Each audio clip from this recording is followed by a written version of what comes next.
Hello, everyone. Hello. Hello.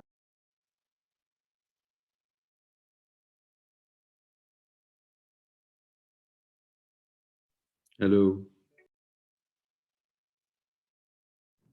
Hello.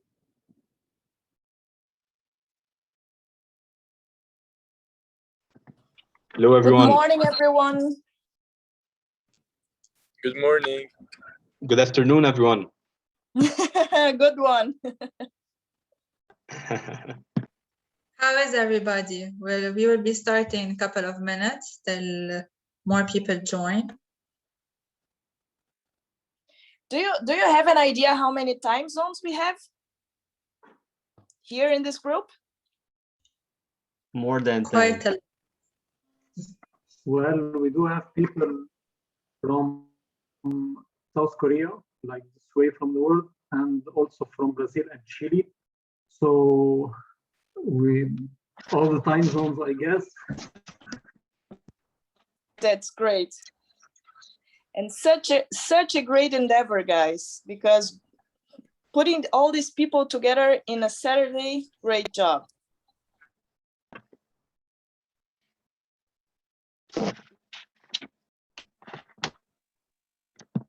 Hello.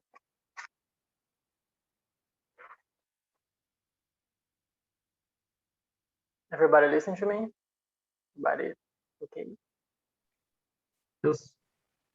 Hello.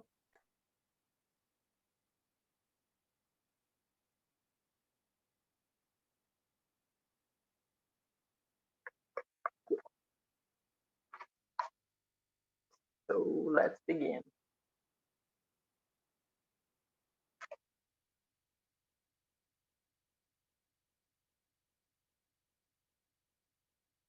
Okay. Hello, everyone. I am Andrei, ambassador from Brazil, and welcome to the first academic event of Babson Collaborative Student Network. We are a student group of leaders selected to represent our universities in this global network to talk about entrepreneurship, internationalization, multicultural perspective, and a lot of more subjects.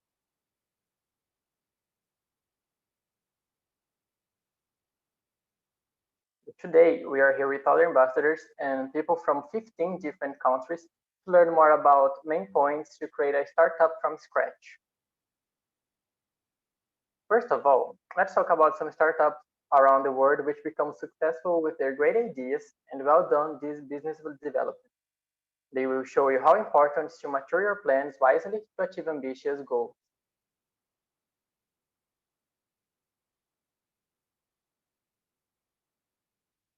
Build Inc. is a startup from Lebanon, responsible for using 3D printing to speed up the construction time by 75% and reduce the labor needed. They start up on the 2018 edition of TechCrunch Startup Battlefield and received $25,000 as the prize, and now is founded by Flat 6 Labs. Founded in 2010, OlaCab is an Indian app that connects customers to drivers.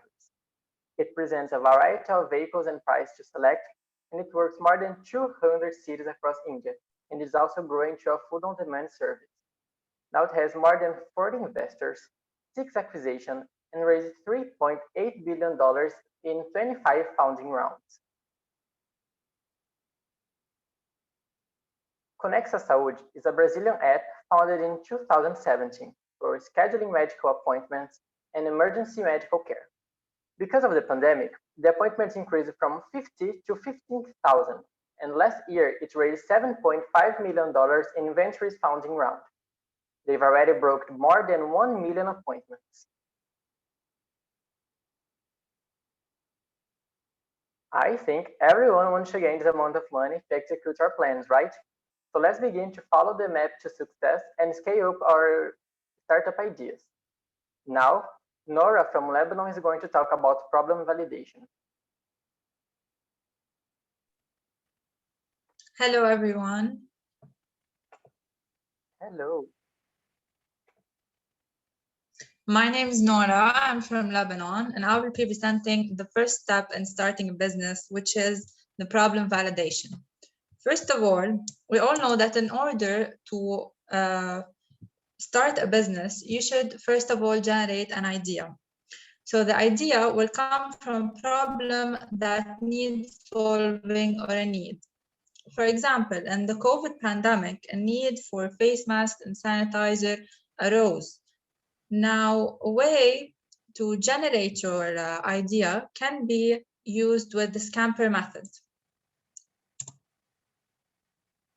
The scamper method helps you create ideas. It can either be based on existing products, or you can develop new products using this method. As you can see in this slide, you can see that the word scamper is an acronym, meaning that each letter represents a word. You can see the S represents for substitute, C is for combine, A is for adapt, magnify, put to other uses, eliminate, and rearrange. Meaning, substitute is when you have a product and you can either create a new product to replace this existing product. Combine is when you create a product using two or more different things. We'll explain moreover. Adapt is when you adjust the product to a new purpose. Then M is for modify, magnify, and minify. For example, you can have a chocolate bar, a Kit Kat, for example. They made bigger boxes, bigger versions of it. They made smaller versions of the Kit Kat, mini bars. This is when you modify, magnify. Put to another use, when you use the product in another way. Eliminate, when you eliminate something from the product to create a new one. And finally, R for rearrange and reverse. It's when you change the order or pattern. Here you can see some of the examples. We will start C as we said for combine. As you can see in the photo, the shampoo, we have the shampoo Pantene, the product, and we have another product, which is the conditioner. A way that the scamper method provides is the C to combine. When we combine these two, we created a new product, which is the 2-in-1 shampoo conditioner. Now, if you can give me other examples, either in the chat box, for combine, that would be great in order to see if you all understood this. Now, another example is E for eliminate.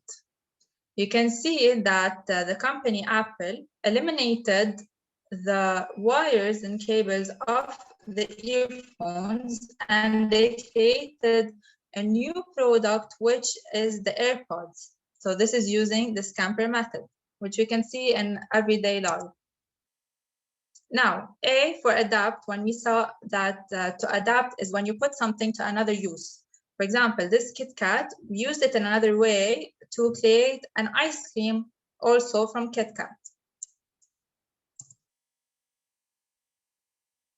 Now, after having decided which idea we formed, we should now validate the idea. We should validate the idea or problem or need in order to make sure that it exists, that it's really a need, that people will want it, will need it.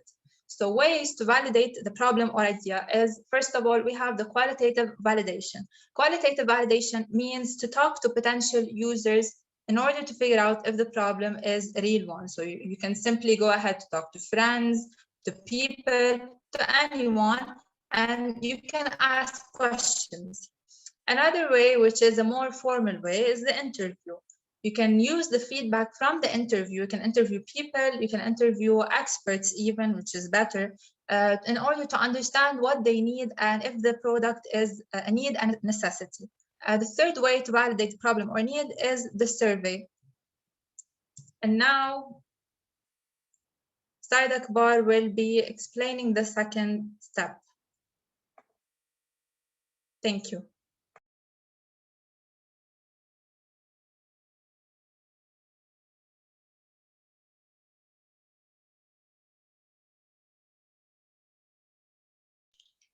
Hello, everybody. My name is Sadek Baikramov, and I'm ambassador from Southbridge International School of Business, which is located in South Korea.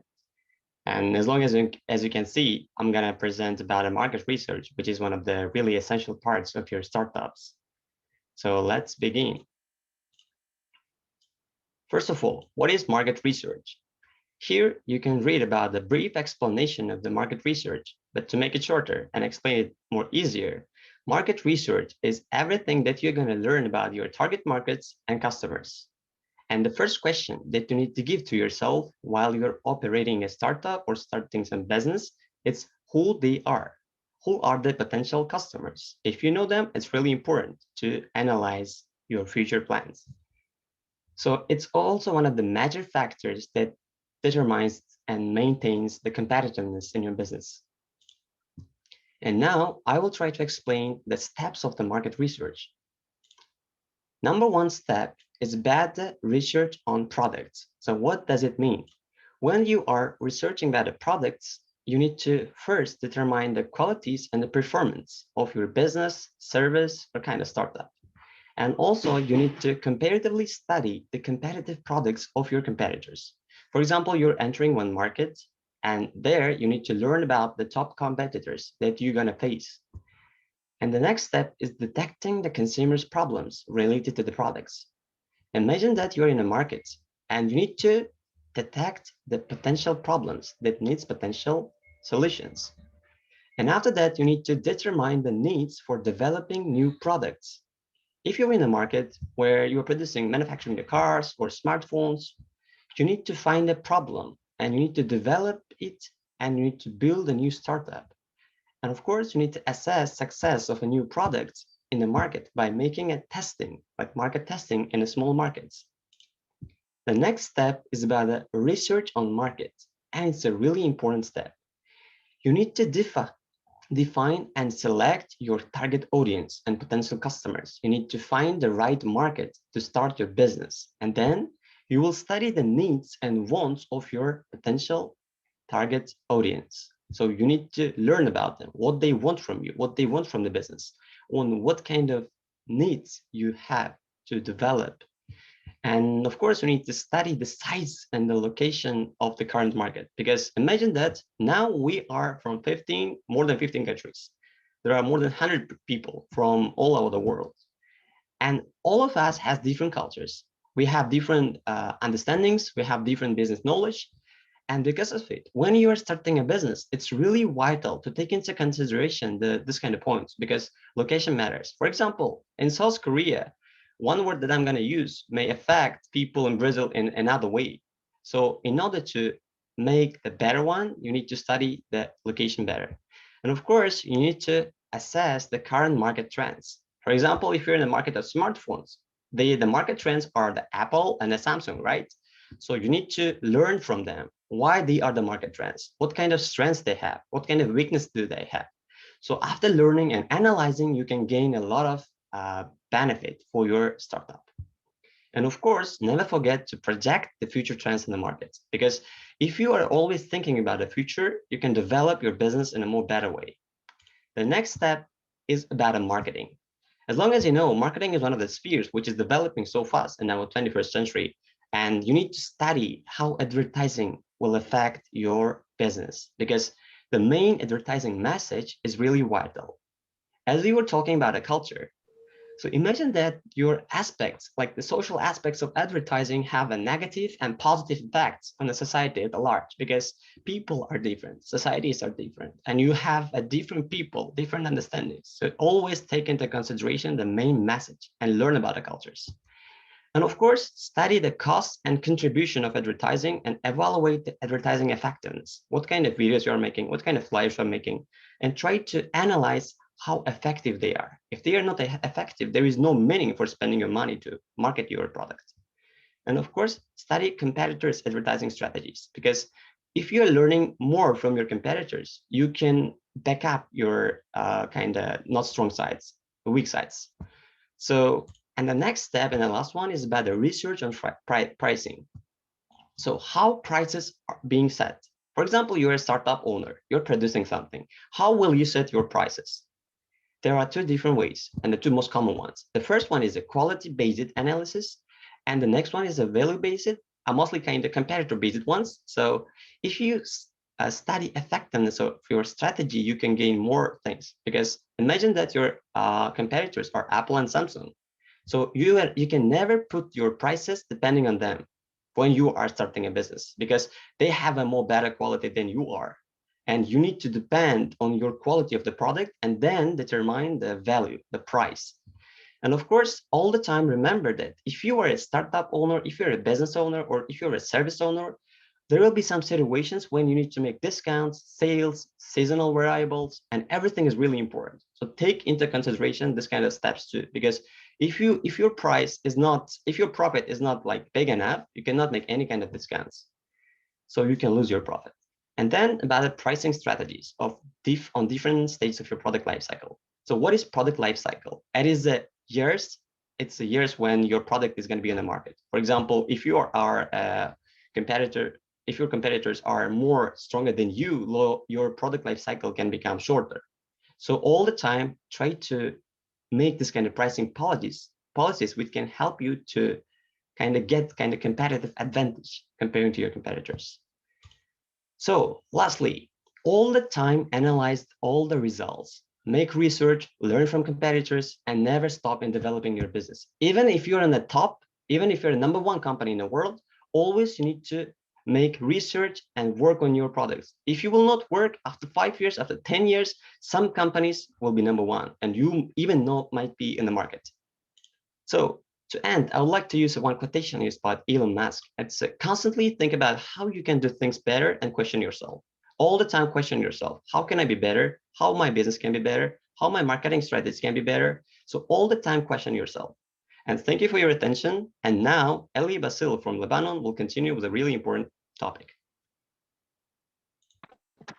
Hello, everyone. Thank you, Sadek. This is Eli Basil, and we are going to talk about the solution validation. Let me share my screen.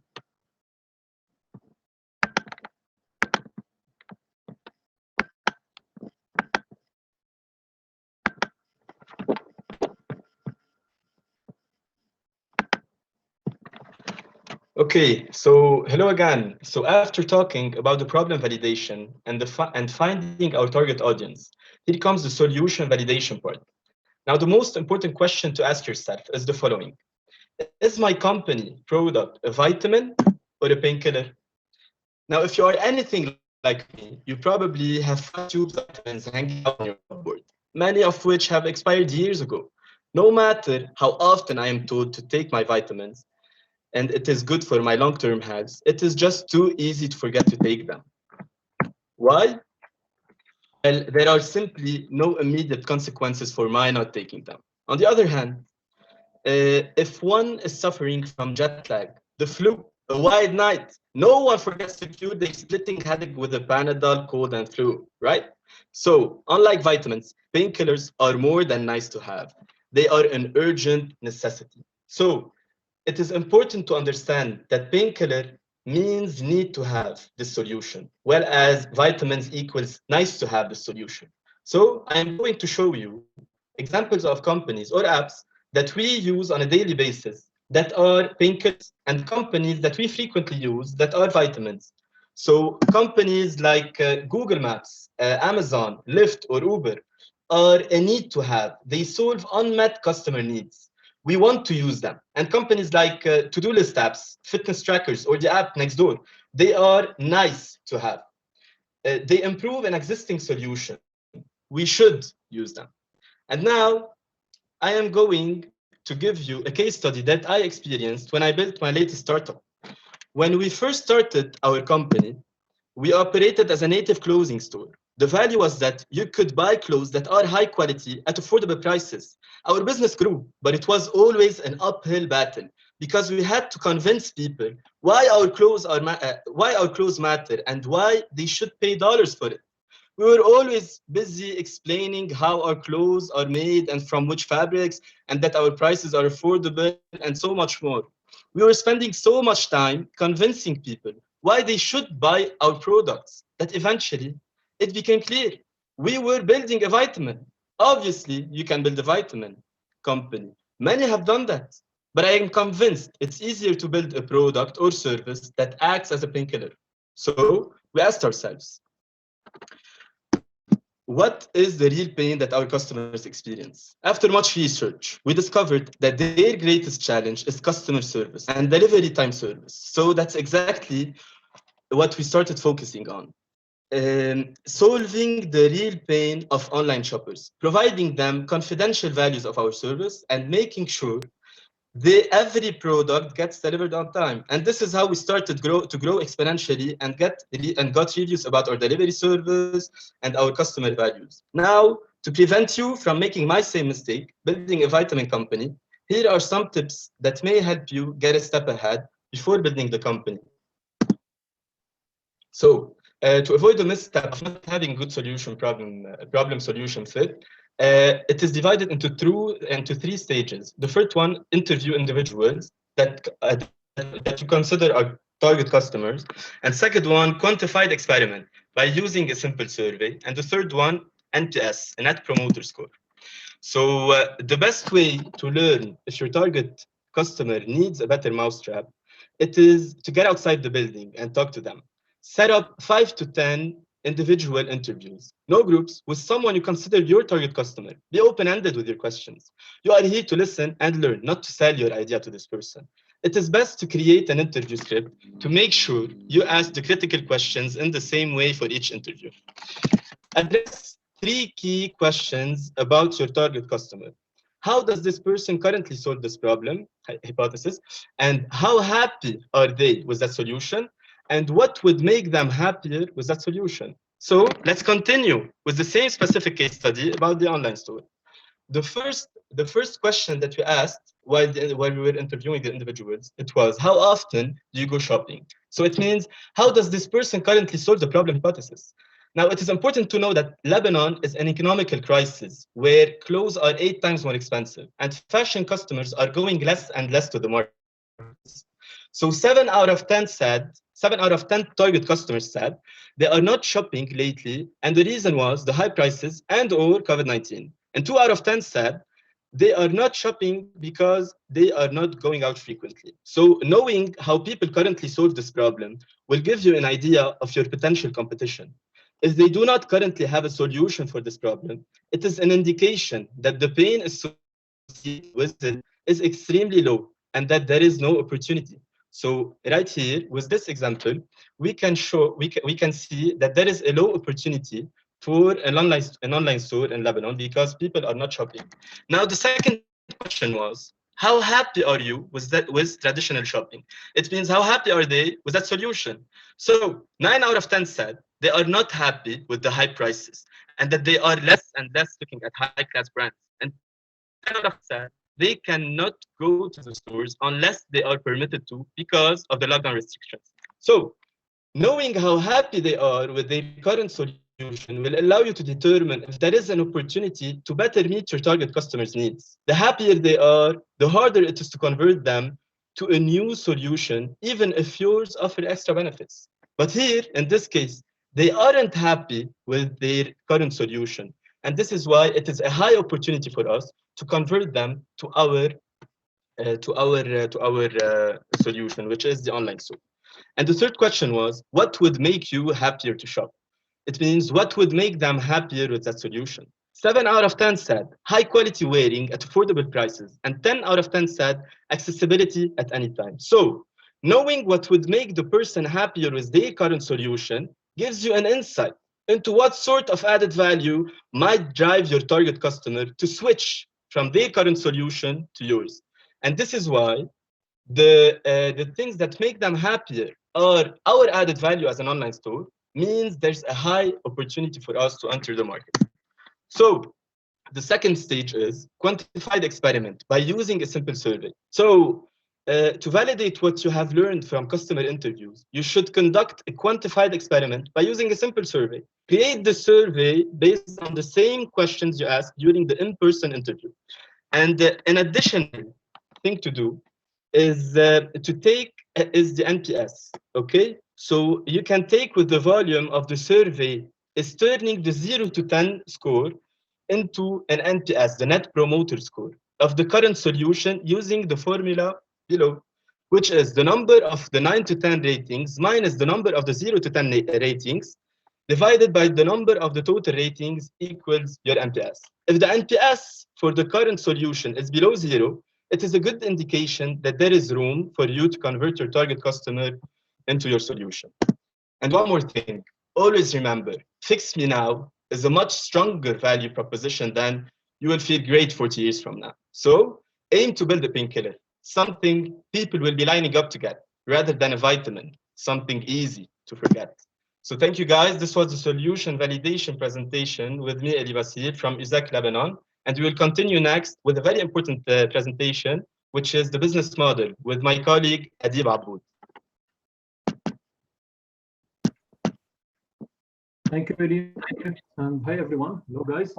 I am Adib Aboud. I'm from Lebanon, like Eli said, also an ambassador, and I will be presenting to you how to plan your business, which is a topic related to what Eli just said and said about previously. You will also notice that my slides, they will contain like almost everything I say. This is because the presentation will be available for you. So you could reread it and you don't need a speaker to understand it. Okay, I will share now.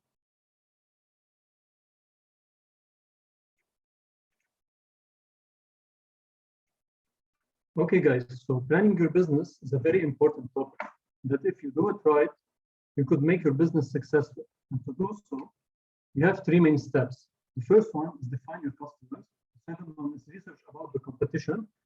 And using the combined data from those two research, you will find a suitable business model.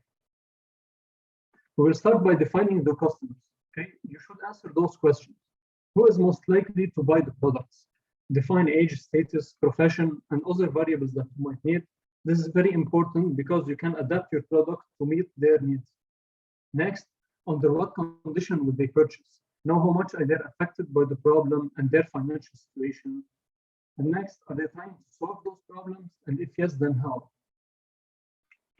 Next, you should research about your competition. You should also answer those questions. Who is selling a similar product? And here I need your attention because it could be a different product, but addressing the same problem. I will give you an example about an application that gives psychological help for teenagers and students. One of their competitors was a music streaming app. Although it's a very different product, but they saw that also teenagers and students, when they didn't feel well, they go to listen to some music to feel better and relax, like we all do, I guess. So indirectly, they were a competitor to them. So remember, it could be a different product, but addressing the same problem. The second question is how are they assessing their customers and why are they selling at their current prices? So know their marketing strategies and their costs. It is important to know here that your competition are ahead of you. They are already in the market and selling to people. They have experience that if you could access to it, you could use it to your advantage, try to be better, and try to cut the period between you and them. And finally, what advantages, disadvantages do you have over them? It is very crucial to have advantages over your competitors, like a lower price, a better solution, a more advanced technology that will have an appeal. Because if you don't have any advantage, eventually, why would the customer go to you? So finally, the collected data so far, we know who are the clients, how are they facing that problem, how much are they willing to pay for that product, and also who is offering an alternate solution, how are they reaching the market and at what cost, and finally, what are the similarities and differences between you and them. Those data and those information will be used to find a suitable business model. The business model, guys, is basically how you will make money. How will I sell my product, what price, how will I make profit, or how my marketing will be, and why not how to dominate the market. I guess you all know Uber. Okay, Uber, the transport app, they dominated the market because of their innovative business model. They were so dominant that regular taxi drivers started manifesting against them. So the business model could sometimes dominate the market and make it the top one if that is the market. Now there are tens of business models, but they all combined into four types. The first one is business to business, B2B for short, is where a business sells its products to another business, and then the buyer will resell them to the customer. It's like selling drinks bottles to a bar, and then the bar will sell the drinks to the customer. You're not directly related to the consumer. The next business model is B2C, which stands for business to customer. It's where a business sells to his end user directly. It's the most common business model. It's like directly a furniture workshop that directly sells to the clients. The next one is a bit tricky, which is a customer to business model, where a business allows individuals to sell goods and services to them. The most common example is social media influencers that have a lot of followers. Okay, they could sell their network access or their influence over those followers to businesses in order to promote their products. So that business model is the C2B one. And the final one is the C2C, customer to customer, where a business connects consumers to exchange goods and services, and their money make money usually by charging transaction fees. It's like eBay or OLX, which are online platforms where people can buy and sell different items. Now, how will you choose a good business model for your idea to have one? I prepared 2 examples, and I want your participation to try to find a business models for each one. The first case is an application where students can sell their books to other students that places bids on them instead of buying new books. So what is the best business model option here? We have 3 options. The first one is to sell the app directly on the App Store, which is a B2C approach. The second option is a free application with 5% commission on successful sales, which is a C2C perspective. And the third model is a free application with 0% commission, but you get paid from Google for ads, which is a B2B. You could drop, if you want, the answers in the chat box. Try to guess what is the best business model for that case.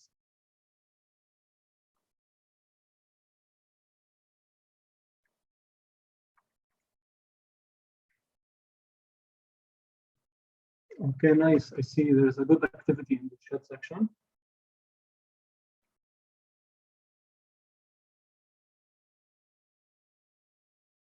Okay, I hope that you guessed that the second one, okay, because that is the correct answer.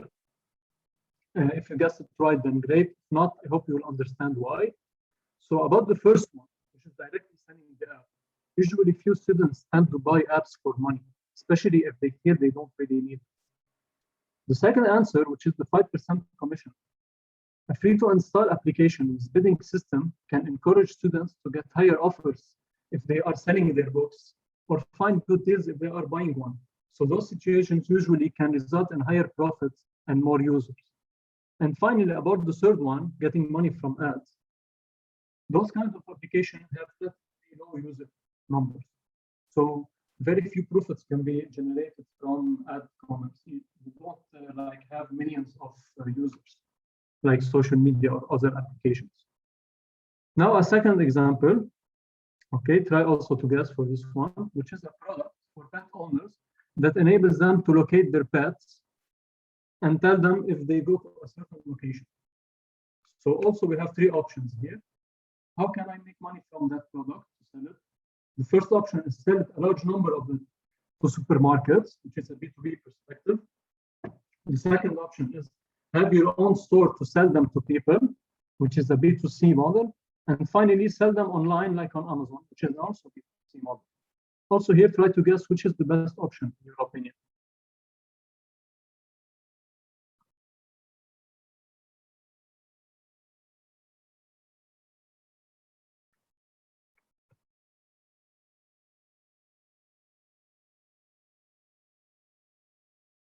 Okay, good. I'll also see an activity in the chat box. Unfortunately, I cannot see it.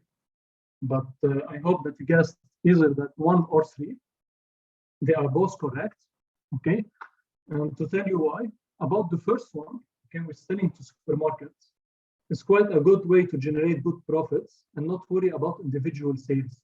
Also, supermarkets usually attract a lot of people. About the second answer, which is opening a store, you should know that a single store for a single product will be quite expensive, and you will be restricted by location and flow of people. Let's say that you open a store in a certain street, you will be restricted by the people visiting that street, or you have to rely on your marketing strategy.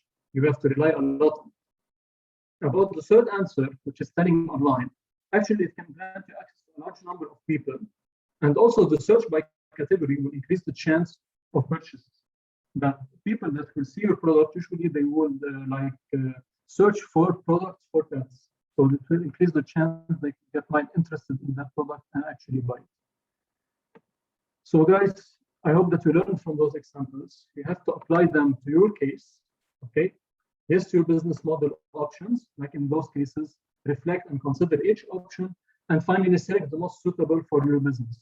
And I guess that's it. So remember, the business model can be the difference between a failed business and a successful one.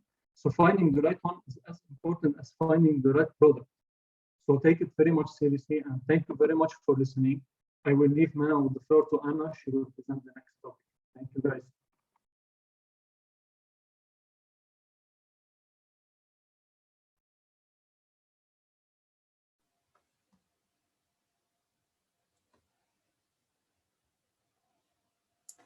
Hello there, my name is Ana from Brazil, and I'm going to talk a little bit about the importance of building the right team.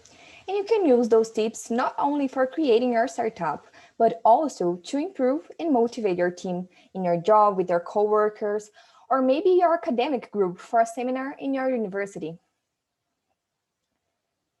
Everyone does know that many people are hired by technical curriculum, but many times are dismissed by behavior. Behavioral management is a management that takes into consideration the behavior of employees, leaders, and all the stakeholders involved. This management assists in understanding behavior and help in making strategic decisions. For example, how people react about pressure and how are they motivated. And when you understand this data and apply them in your management, you get better results with your team. Here I bring 9 personalities that you should have in your team, remembering that not necessarily one person will have only one of these personalities. And please make a self-analyze of which personality fits you most and share here in the Zoom chat with us. The analyst. The analyst has a tendency to be reserved and critical. They favor a prudent approach to the matters and will evaluate well before making a decision. The explorer. The explorer is generally outgoing by nature. They are cheerful and sociable. The explorer can communicate very well, being able to deal with possible clients. The expert. These people will be the one who has the technical knowledge of the subject and are often responsible for the practical feasibility of what is being sold or offered. The executive. The executive is sometimes also referred to as the organizer. Executives quickly turn the idea of a team into concrete actions and practical plans. The driver. The driver is a strong motivator and will challenge others at the crucial time. They do play a crucial role in pushing the team forward to succeed. The completer. The completer is also known as the finisher because they are most effectively used at the end of a task to polish and scrutinize the work of errors, subjecting it to a highest standards of quality control. The team player. The team player is caring, avoiding conflicts, and foster harmony. They are diplomatic. They emphasize solidarity and team cohesion. The innovator. The innovator is often the creating generation of a team. The innovator may play a crucial role in the team approaching tasks and solving problems. And at least the chairperson. The chairperson has a strong coordinating role. They are communicative and deals with the members of a team in a respectful and open-minded way. So, what are your personalities? Share here in the Zoom chat with us. I wanted to end my presentation by talking about Ubuntu, an African concept. Ubuntu means I am what I am because we are, and that for me defines the idea of a team. Thank you. And now, Chloe from Lebanon, we're going to talk a little bit about financial projection.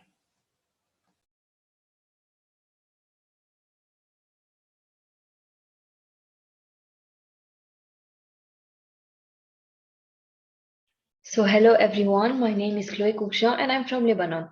I will be explaining the financial projections. How to build financial projections for your startup.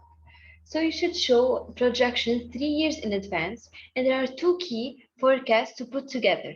The first one is the sales forecast. They should include monthly sales for the first year and answer the following questions.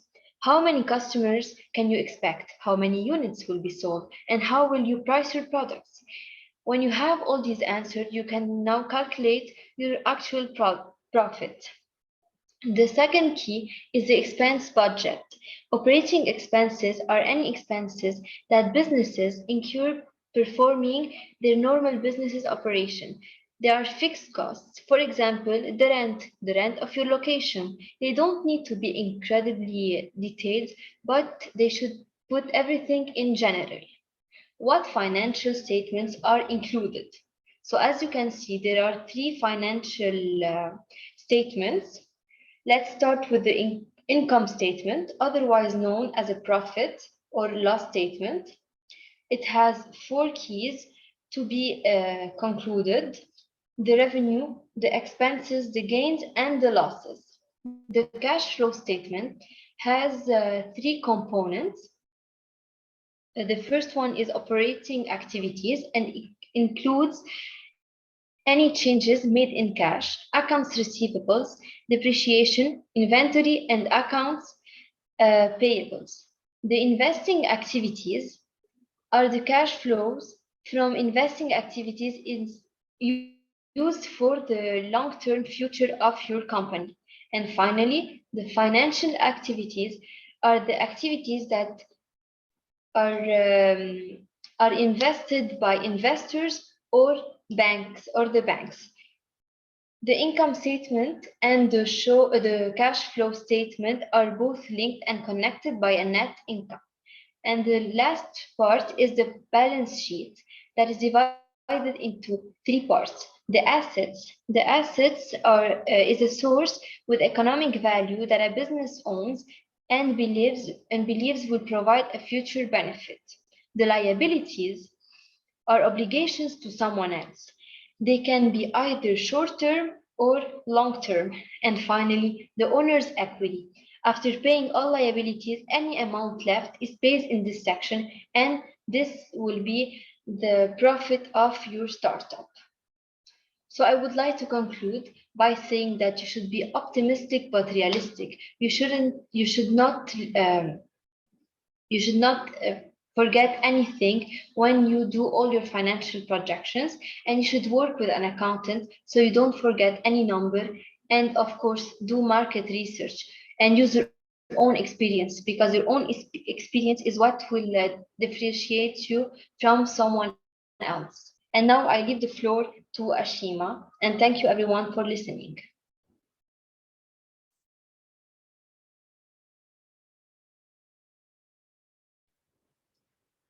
Hi guys, so I'm just going to share my screen. Give me a second.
Hi, so I had to quit the app. I'm so sorry about it. Just give me a second. Let's post my, okay.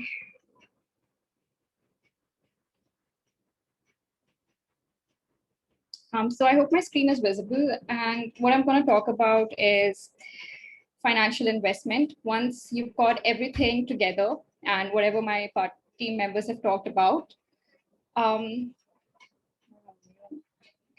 what you need is money, and in technical terms, you need a financial investment.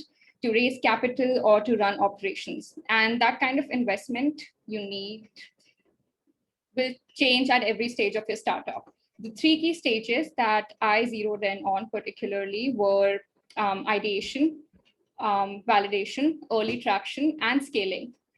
Now, your first investment can come from your own pocket, which will actually prevent debts and equity dilution. Or it can come from maybe your friends or family that believe in what you're working towards, and they can maybe give you a short-term debt. And other things that you can possibly participate is in events happening in colleges or incubators. Now, while you're still validating your product, or you're planning to launch in the market or experiencing high growth, this is where you can take use of angel investors, grants that you can apply for, equity financing, debt financing, and investment firms that can maybe give you, they'll invest based on the revenue that you're earning, or if you're a high growth startup for the near future. And one point that I'd like to really enunciate over here is the fact that LinkedIn is the gold mine that all of you can access at any given stage of time. I have listed 2 links in my slide, which are very active in India. The first one is an online investment platform that is very active with startups. It's led by some of the key angel investors present in India. And the second one is a government initiative to basically support startups or the entire ecosystem essentially. So in your country, I hope the government is supportive enough of the startups so you can maybe access programs that they launch or other things, maybe connect with investors on LinkedIn, share your ideas and ask for validation or basic advice so that you can build your connection and hopefully they'll invest at some stage. And that's about it. I'd like to pass it up to Andre. That's all right. Thank you.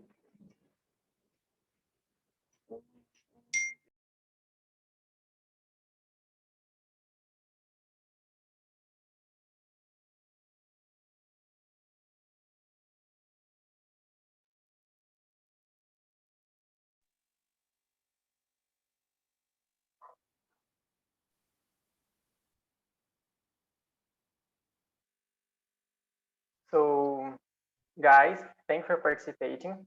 We hope that you could learn more about the first steps to develop your ideas into a startup and improve your skills to share your knowledge. But don't forget that those are just the initial problem that you're going to deal with. In the next events, we will share more information about how to maintain your startup and other difficulties during this harsh path. Don't forget to follow our Instagram account, LinkedIn account, and YouTube account, and we're going to maintain soon. And to receive more information about BCSN and more information about the next events. So once more, thank you and see you soon. Thank you, everyone. Thank you, everyone.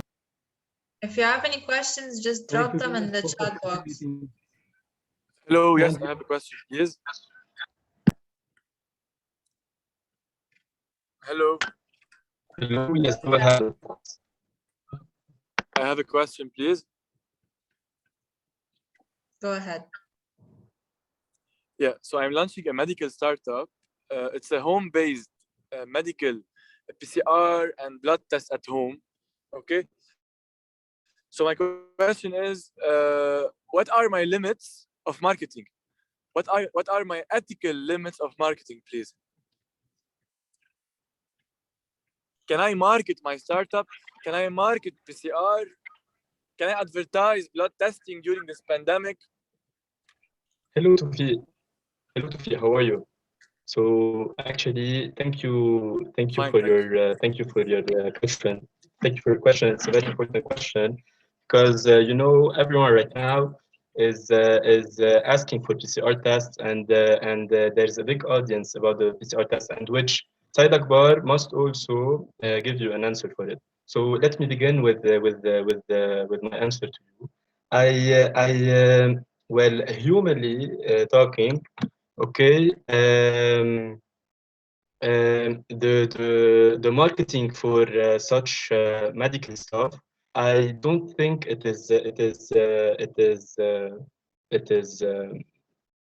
is appropriate to market about the human stuff. But I think that you can on Instagram and Facebook ads market about PCR. That's the first one. The second one, the startup or the company that you just described is a very important one, because like I just talked about the vitamins and painkillers, you have a painkiller company because you deliver PCR tests to the doorstep of the people that want to test their positive or negative COVID-19, and it's a very important company. So, like I told you, you can market it through Instagram and Facebook. And now I think that if someone else has a answer to you, I will let them answer. So first of all, thank you for the question. As long as it's about marketing, I'd like to suggest some suggestions, advices to you. So during the pandemic, many things, many kind of usual things that we used to know are changed a bit. So in terms of the marketing, it's also the same. So when you want to market something related to the medicine, you can make the number one thing is making a situational video. Storytelling, it's really a strong thing to use. For example, you can start with the start of the pandemic, and you can tell a little story, 1 minute or 2 minutes, to gain attention of the audience. And first of all, you need to know your target market, where you are gonna market your this kind of tests. For example, if you are from Lebanon, you need to find a city or find a place. And then I would like to suggest one thing. When you are using social media platforms, be concentrated on one or two of them. For example, imagine that you have a Facebook and you have a Twitter, but we know that globally, Facebook users are much more than the Twitter users, or maybe in Lebanon it's like this, or maybe in South Korea it's like this. So first, you need to analyze all the social media users. For example, Instagram is number one, I think, now worldwide. So it's really important to be concentrated on one of them, like focus on one social media platform or two. Never try to advertise yourself in each social media platform, because it takes your time. And after knowing that there is nothing useful, you will quit your marketing, this kind of strategies. So it's better to concentrate on one or two and learn more about the social media platforms. First, create a story. Tell the story to your audience, because storytelling is really crucial.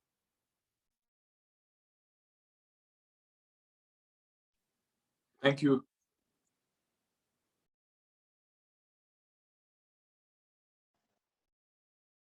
I think that Sadiq answered completely this question. And is there anyone else that has another question with the Q&A? I think there are some questions in the chat.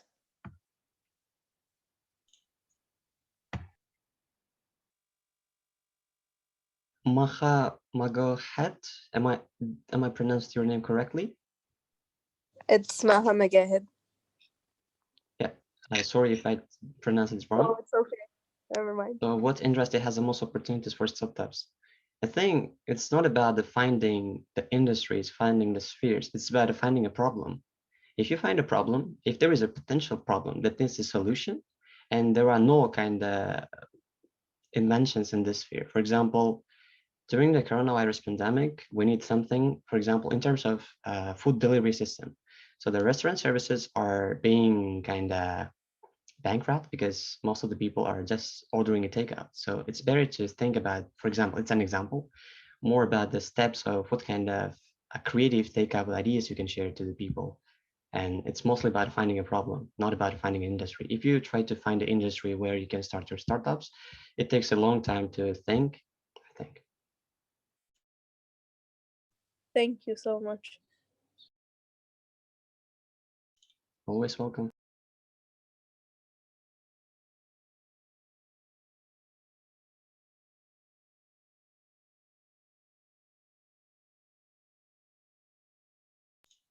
Well, I have a question, if I may. Hi guys, Sophia here from Brazil. And I wanted to ask you, because we are here talking about startups, and you shared a huge variety of tips for people who is wanting to build a startup. But are those tips also useful for the ones that do not want to have a startup. Maybe I want to be a researcher, or maybe something happens in my life and I'm gonna be a stay-at-home mom taking care of my family and my home, or I want to be a teacher, or I want to open a shoe shop or something. Which of those tips are useful for the ones who are not willing to build a startup? I could answer you, Sophia. Hello, firstly, and actually, it's a very good question. There is someone that said that everything you do in your life is some kind of negotiation. Okay, if you don't want to, let's say you don't have a startup, but you have a research, any kind of project that you want to be successful at it, if you change the scope of your view, you could, like, instead of seeing competitors, you would see like the things that the obstacles in front of you, in front of your success. If you want to see, instead of research the market, you could research, let's say, instead the customers, you could research the interested people in that topic, see what they want from your project to make it successful. It's not directly for other types of projects, but it could be used like a kind of way of thinking, of course, in order to be successful at any kind of project, a research, a job, any kind of project, I guess. But this meeting was purely like business focused, but still, if you can change the scope of view, you can still find some good ways to let's say, to recalibrate those ideas into the direction you're going. Amazing, thank you, Adib. I'm a kind of person that thinks that entrepreneurial mindset is important for everyone in every area. And what you showed today is very rich knowledge. And I thank you all, and I congratulate you all. Amazing job. Thank you very much, Sophia. Thank you. Thank you, Sophia. Thank you, Sophia. I think there's a question in the chat box by Vinicius Fias Arruda, right?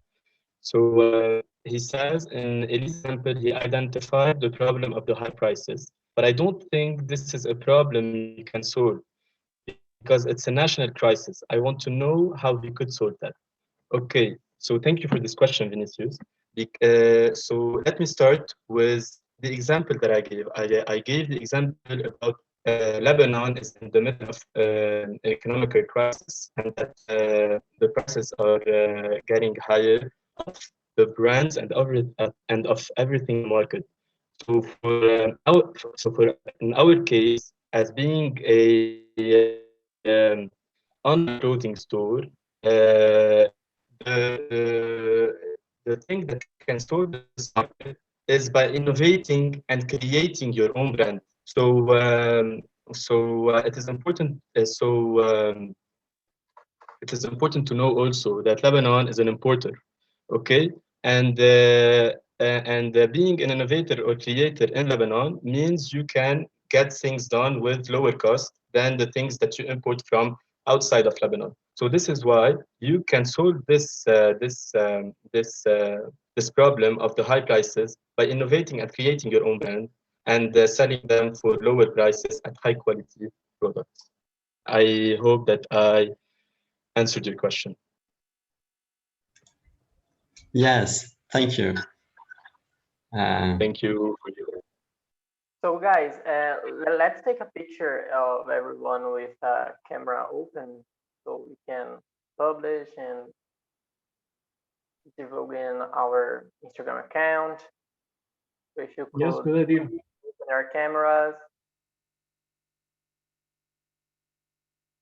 it would be very nice.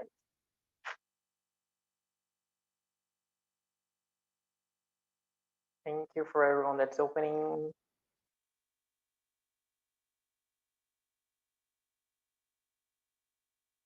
Someone.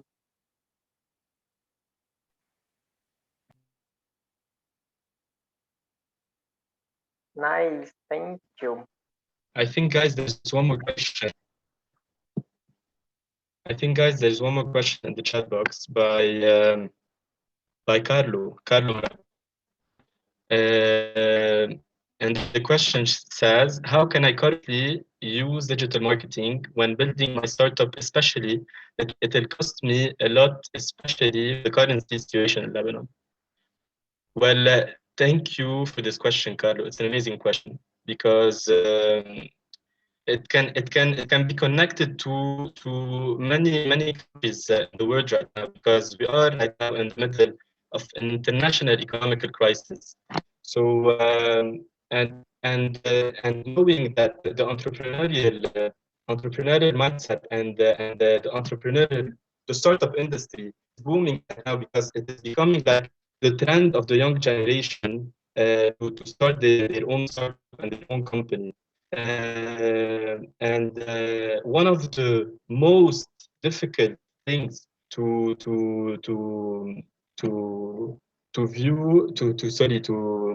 constantly grow is your financial projection in the startup world. So trend of the young generation can do digital and one of the more digital how can you market in the digital marketing when building your own startup. So I can suggest you my own examples that I did. So market with a region that you think your target customers are in this region, okay, and market just for this region at a minimum cost, and the cost you think you can afford. It's like $10, $20. I don't know how much you can afford, and market in this region. When you get back, when you get your profit and you get this $20, double your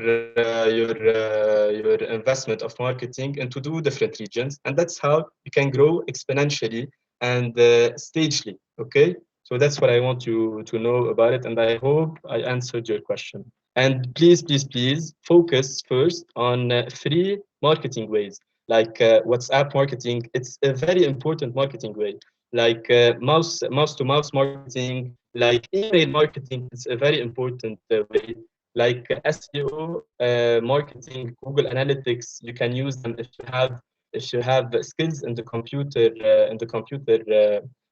industry. You can grow with SEO and Google Analytics. These will help you so much grow your startup.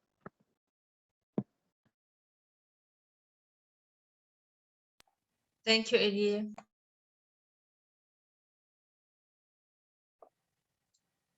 Do you have any questions?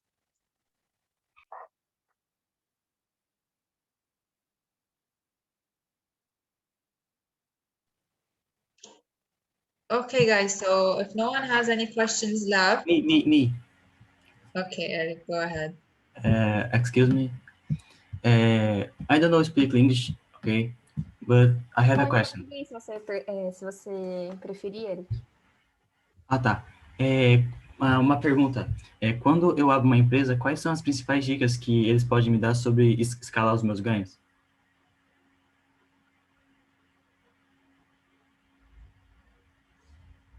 Entendeu? For the people from another country, he asked about scale the profits of a small company. How to scale his gains. Yes. Vou responder em português, caso facilite para você. Vai depender muito do que você está vendendo. Obviamente, o marketing ele auxilia bastante. Andrei, só explica para o pessoal que você está respondendo em português, para o pessoal não ficar viajando. Okay. So guys, he is Brazilian, so I'm answering him in Portuguese. To be yes, we got it. It's okay. He doesn't know quite well English. Então, Eric, vai depender muito, obviamente, do seu produto e, como o Eli mencionou, investir no marketing gratuito, como saber usar palavras-chave, e tem muitas ferramentas de marketing que não necessariamente cursos, mas webinários utilizando para onde você aprende a usar palavras-chave para ficar nas primeiras páginas do Google. Como ele mesmo disse, usar o WhatsApp, o Insta, a família pode ajudar bastante, já que muitas vezes a bolha que a sua família está é uma bolha diferente da bolha dos seus amigos. Então, se você usa os seus próprios contatos, ali mesmo já pode atingir uma quantidade de pessoas bem grande, e variando do seu público também.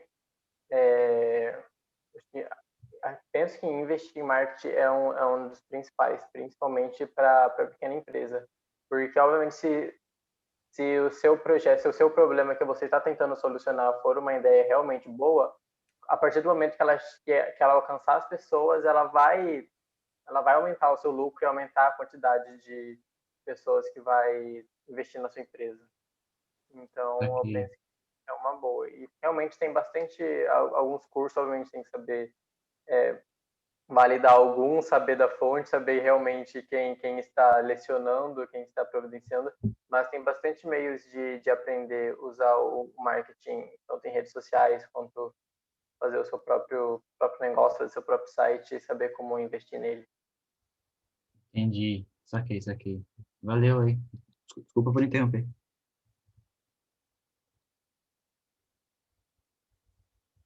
So guys, I answered him that he, as Ellie said, to invest in free marketing because he wants to scale the gains. So for a small company, so I think it's better to invest in free marketing, and not with CEO words in Google, but also talking in WhatsApp, talking to friends, talk to family, because if the product is really good, it is really innovate, since it reach the people, they are going to invest in you if it's good. So I think I suggest him to invest in free marketing.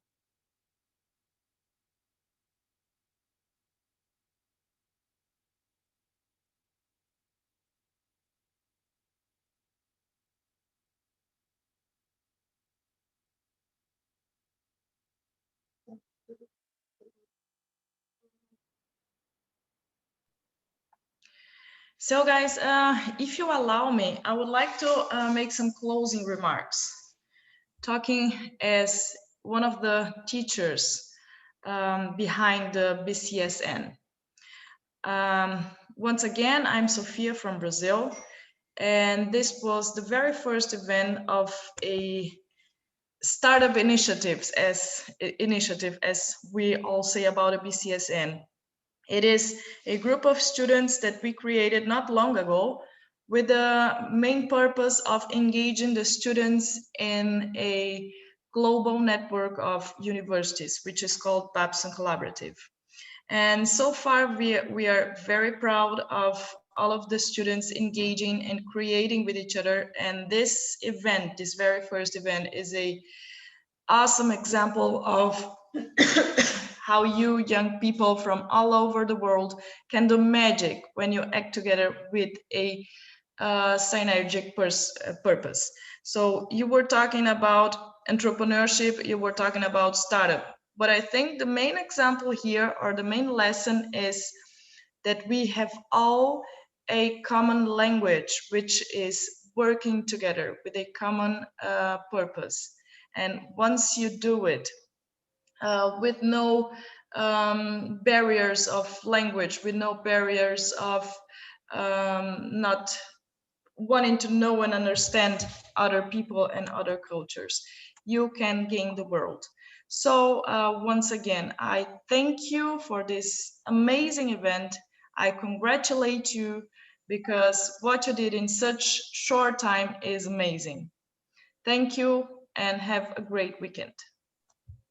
Thank you very much, Sophia. Thank you, Sophia. Thank you, everyone, for participating. We'll be sending the Instagram, LinkedIn, YouTube, email, the chat box if you'd like to follow or ask any questions.